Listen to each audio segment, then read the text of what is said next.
nggak hadir dalam gelar perkara khusus ini, Bang? Memang karena untuk perkara ini sudah diberikan kuasa kepada kami sebagai kuasa hukum, kamilah yang memang diberikan kuasa untuk hadir.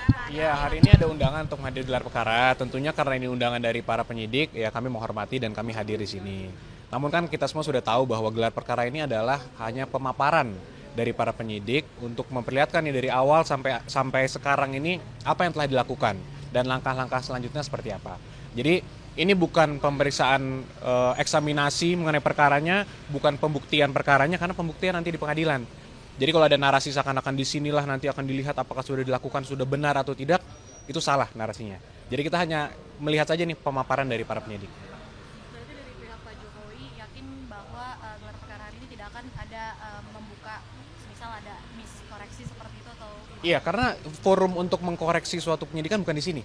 Ini hanya mereka memaparkan para penyidik apa yang sudah dilakukan sehingga para tersangka tentunya memiliki hak kan untuk mengetahui mungkin apa yang telah dilakukan, apa yang sudah disita dan sebagainya.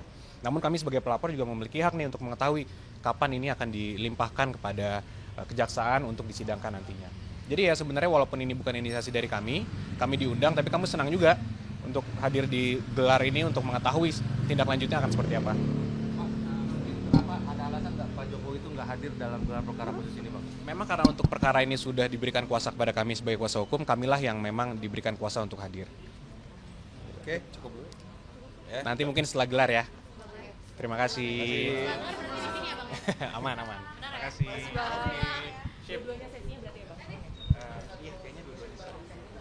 Baik, bismillahirrahmanirrahim. Assalamualaikum warahmatullahi wabarakatuh.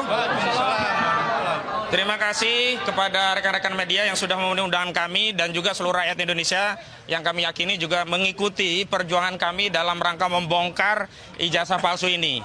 Yang pertama kami ingin sampaikan bahwa kehadiran kami di sini mewakili klien kami Pak Roy Suryo dan kawan-kawan atau lebih sering disebut dengan Roy Suryo CS dalam rangka memenuhi undangan gelar perkara khusus yang disampaikan oleh penyidik Polda Metro Jaya. Gelar perkara khusus ini juga tidak lepas dari apa yang kami mohonkan. 2 kali kami mengajukan permohonan gelar perkara khusus. Yang pertama di tanggal 21 Juli 2025 yang lalu dan yang terakhir di tanggal 20 November 2025. Yang gelar perkara dulu kami memang minta agar ada gelar perkara saat penyelidikan ditingkatkan menjadi penyidikan yang saat itu ada setidaknya 12 orang yang ditetapkan sebagai terlapor. Nah, dalam perkembangannya 12 terlapor dengan 3 klaster ini tidak semuanya menjadi tersangka. Klaster media atau klaster YouTuber itu hilang dari posisinya dan kemudian ditingkatkan menjadi tersangka 8 orang yang dibagi menjadi 2 klaster. Klaster pertama yang kami sebut sebagai aktivis, klaster kedua yang kami sebut sebagai akademisi. Kami sendiri membentuk tim advokasi anti kriminalisasi akademisi dan aktivis. Dan gelar perkara ini juga ada 2 sesi yang kami terima. Sesi pertama jam 10.00 WIB yakni untuk klaster pertama. Yang kami dampingi hari ini di klaster pertama adalah pertama Bapak Rizal Fadilah Sarjana Hukum, yang kedua Ibu Kurnia Triryani Sarjana Hukum selaku advokat, dan yang ketiga ada Bapak Rustam Effendi. Dan nanti akan ada lagi gelar perkara khusus di sesi kedua yakni klaster akademisi, ada Pak Rosuro dan Pak Rizmon Sianipar yang kami dampingi. Dan kami ingin jelaskan terkait gelar perkara ini beberapa hal sebagai berikut. Yang pertama, kami meyakini, kita semua segenap bangsa Indonesia meyakini bahwa sudah tidak tersisa lagi dari saudara Joko Widodo sisi kenegarawanannya meskipun seberat biji zarah. Kenapa? Karena sudah tidak mungkin lagi atau meminjam ungkapan laksana memasukkan gajah ke lubang jarum kalau kita mengharapkan saudara Joko Widodo menunjukkan ijazahnya sebagaimana itu ya pernah dilakukan oleh Pak Asrul Sani atau kalau di dunia internasional persoalan dengan kewarganegaraan yang pernah disampaikan oleh Obama. Jadi kesimpulan kami sampai hari ini kami tegaskan bahwa sudah tidak ada lagi sisa kenegarawanan dari saudara Joko Widodo, maka kami simpulkan tidak akan lagi mengemis-ngemis kepada saudara Joko Widodo untuk menunjukkan ijazahnya. Yang kedua, karena hari ini status ijazah konon asli tadi telah disita oleh penyidik Polda Metro Jaya, maka hari ini yang kami harapkan yang masih punya sifat kenegarawanan dari institusi aparat penegak hukum kita adalah penyidik dari Polda Metro Jaya. di mana diharapkan dalam proses gelar perkara nanti akses terhadap barang bukti diberikan oleh penyidik dan penyidik secara sukarela menunjukkan barang bukti yang telah menjadikan klien kami sebagai tersangka. Sebab tidak mungkin ada orang dinyatakan sebagai fitnah dan pencemaran nama baik menyimpulkan ijazah saudara Joko Widodo itu palsu sebelum ada bukti ijazah asli ditampilkan. Dan sebenarnya dalam konteks pemeriksaan umum, biasa saja seorang penyidik menunjukkan barang bukti yang telah disita untuk meminta keyakinan sekaligus memastikan orang yang mau diperiksa apakah sudah melihat atau belum. Pada faktanya saat pemeriksaan Bapak Rizal Fadilah, Ibu Kurniati Royani, keduanya telah meminta kepada penyidik untuk ditunjukkan, tapi saat itu tidak diberikan akses dengan alasan bahwa ijazah tersebut masih disita oleh Polda dan diperiksa Bareskrim di bagian Puslapor Bareskrim Mabes Polri. Kami harapkan hari ini sudah tidak ada alasan lagi. Namun sekali lagi kami tentu saja tidak cukup memiliki keyakinan bahwa hal itu akan dipenuhi oleh penyidik Polda Metro Jaya. Mengapa?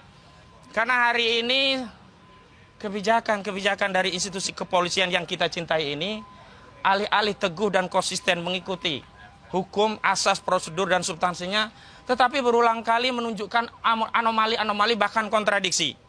Terakhir, setelah Mahkamah Konstitusi mengeluarkan keputusan yang mewajibkan institusi kepolisian tunduk pada ketentuan pasal 28 ayat 3 Undang-Undang Kepolisian, di mana ditegaskan bahwa institusi kepolisian anggotanya tidak bisa menduduki jabatan sipil di luar institusi kepolisian kecuali dalam dua keadaan, yakni anggota kepolisian tersebut sudah pensiun atau yang kedua mengajukan pengunduran diri.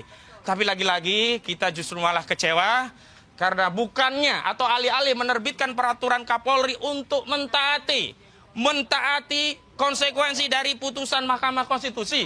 Tapi terakhir saudara Listio Sigit Prabowo selaku Kapolri malah mengeluarkan Perkapolri nomor 10 tahun 2025 yang substansinya justru memberikan izin kepada anggota Polri untuk menduduki jabatan 17 jabatan di kementerian dan lembaga sipil yang sebenarnya ini adalah pembangkangan terhadap putusan Mahkamah Konstitusi. Jadi kami datang memenuhi undangan ini bukan karena akan ada keyakinan apa yang kami mintakan akan dipenuhi oleh institusi kepolisian, tapi kami memiliki niat akan kami sampaikan kepada seluruh rakyat. Kami ingin sampaikan kepada seluruh rakyat bahwa di negeri ini masih ada bagian dari putra-putra terbaik negeri ini yang peduli terhadap institusi penegakan hukum di negeri ini, yang peduli terhadap kejujuran, yang peduli terhadap kebenaran, yang peduli terhadap keadilan, terus mengupayakan kebenaran keadilan itu ditegakkan meskipun anomali dan kontradiksi itu selalu ditelanjangi oleh institusi itu kepada kita semuanya.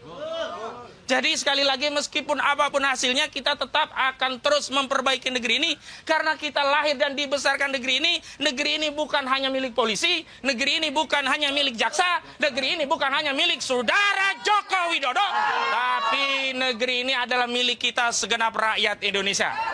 Dan terakhir sebelum nanti kepada Bang Petrus Salistisos juga Bang Gafur Sangaji, rekan Gafur Sangaji, ada 3 hal yang nanti akan kami jadikan evaluasi atau koreksi terhadap proses gelar perkara. Yang pertama dalam aspek kewenangan. Apakah proses penyelidikan dan penyidikan dilakukan oleh penyidik Polda Metro Jaya dilakukan sesuai dengan ketentuan peraturan perundang-undangan yang berlaku atau dilakukan dengan menyalahgunakan wewenang atau bertindak secara sewenang-wenang. Kedua, kami akan cek dari sisi proses dan prosedur. Apakah proses, tahapan, dan prosedur sudah dilakukan sebagaimana diatur dalam ketentuan peraturan perundang-undangan, tidak melanggar asas-asas hukum pidana, dan tentu saja kalau melanggar ini akan menjadi catatan daripada cacat prosedur. Dan terakhir terkait substansi, memang kami ingin agar secara substansi masalah yang bikin gaduh seluruh rakyat, yakni ijazah itu bisa ditunjukkan dalam proses gelar perkara. Dan terakhir, ada sejumlah anomali dan kontradiksi yang ini perlu kami sampaikan agar publik tahu. Dalam proses penyidikan dan peningkatan status tersangka itu semestinya calon tersangka diperiksa. Dan ini amanat dari putusan Mahkamah Konstitusi. Namun dari 8 tersangka ada satu tersangka yang belum pernah diperiksa sama sekali. Sementara penyidik kemudian secara sepihak ikut menetapkan yang bersangkutan sebagai tersangka. Meskipun ini hanya satu tersangka, tetapi esensinya ini adalah cacat prosedur secara keseluruhan. Kenapa? Karena ini satu paket. Saat pemberitahuan SPDP kita semuanya dijadikan satu dalam satu berkas. Jadi satu cacat maka seluruh prosedur penyidikan ini juga menjadi cacat. Itu yang perlu kami sampaikan, meskipun nanti ada catatan-catatan lain yang kami akan pertanyakan langsung dalam proses gelar perkara khusus. Dan terakhir, kami ingin tegaskan, inilah tim advokasi yang menjadi kuasa hukum Pak Roy Suryo.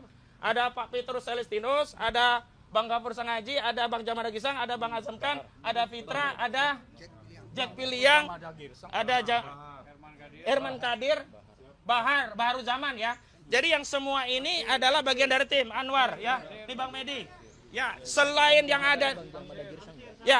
ada ini bukan bagian dari tim. Jadi kalau ada tim yang sudah tidak bersama kami, jadi tidak lagi bertindak untuk dan atas nama tim kami, dan kami tidak bertanggung jawab terhadap apapun yang diambil ditempuh oleh tim-tim di luar yang resmi kami bentuk. Demikian, selanjutnya kami persilakan Bang Petrus Celestinus. Silakan Bang. Subscribe, share, like, and comment. Subscribe, share, like, and comment. Subscribe, share, like, and comment. Subscribe, share, like, and comment. Subscribe, share, like, and comment.